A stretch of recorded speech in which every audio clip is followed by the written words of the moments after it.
Hi friends, welcome to my channel. నేను మీ Padma aunty. ఇది నేను ఎప్పుడో వేసిన పుదీనా పాడైపోయిందండి.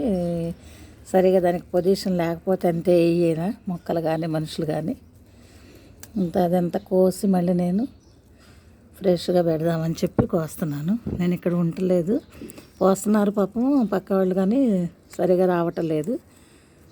అంత నీట్గా చేసేసి చేద్దామని బాగా వచ్చింది రావటానికి, కానీ మొత్తం అంతా కింద ఎండిపోతుంది, పైన కూడా ఎండిపోతుంది. అనవసరంగా ఎందుకు వేస్ట్ అయిపోద్దని కోసేస్తున్నాను.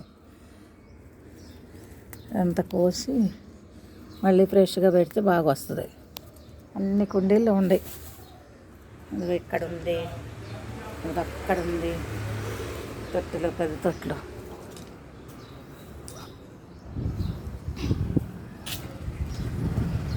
అక్కడైతే బాగా ఫ్రెష్గా ఉంది, ఎప్పటికప్పుడు కోస్తున్నారు పెట్టుకుంది. ఇది చిన్న గంగవల్లి అంటారు, ఇది కూడా పప్పులో వేసుకోవచ్చు. ఇదిగో చామంతి మొక్కలు.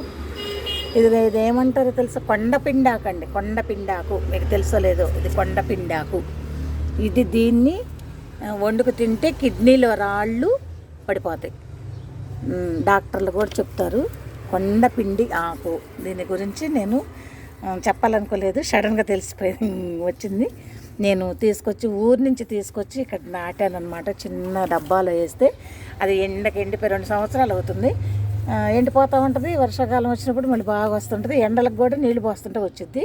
కొండపిండి ఆకు, దీని గురించి మీరు గూగుల్లో సెర్చ్ చేసినా తెలుస్తుంది. చాలా కిడ్నీలకి చాలా మంచి పని చేసిద్ది. దీన్ని నచ్చగా వండుకొని తినొచ్చు. రోజు వారానికి 2-3 సార్లు పప్పులో వేసుకోవచ్చు. చాలా మంచి పని చేసేది అనమాట. కిడ్నీ డ్యామేజ్, రాళ్ళు పడిపోతాయంట. నన్ను ఇక్కడ ఒక ఆంటీ వాళ్ళు ఉన్నారు, వాళ్ళు అడిగారు అప్పుడు ఎక్కడన్నా ఉంటే తెచ్చిపెట్టమని.